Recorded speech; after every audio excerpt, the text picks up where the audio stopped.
Good morning and welcome to a new week, everybody. February is almost upon us and time marches on.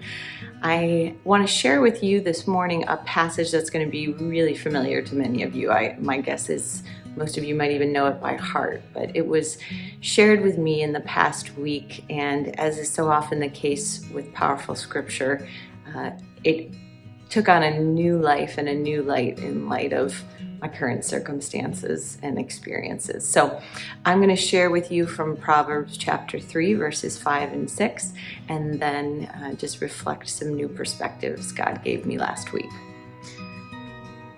Trust in the Lord with all your heart, and do not lean on your own understanding. In all your ways acknowledge Him, and He will make straight your paths. Straight paths sound pretty good right now. I don't see a lot of those in my own life, and my guess is you can relate as well. But the new perspective I got on the passage was just how really simple and direct it is as far as those three verb clauses telling us exactly what to do, and then finishing with that promise that He will indeed make our paths straight.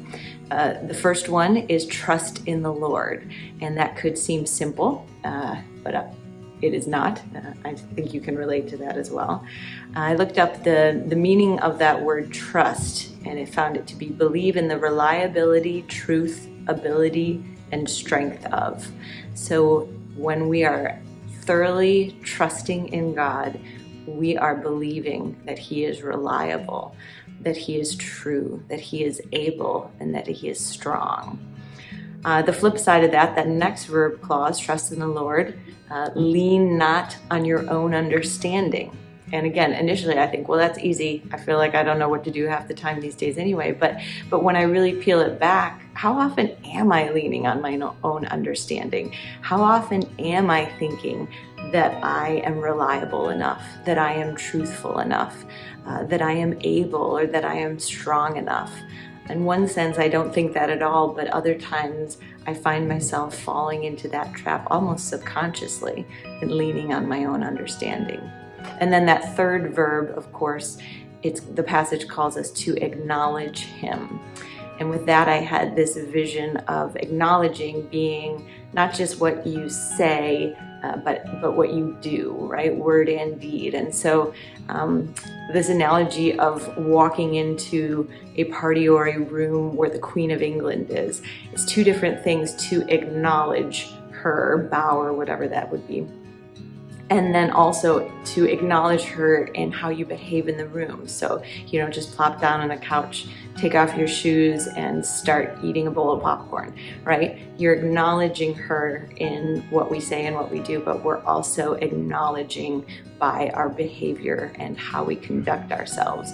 And so that for me too was pretty powerful, thinking about how often am I acknowledging Him in word, but perhaps not acknowledging Him in the way that I'm going about living my life.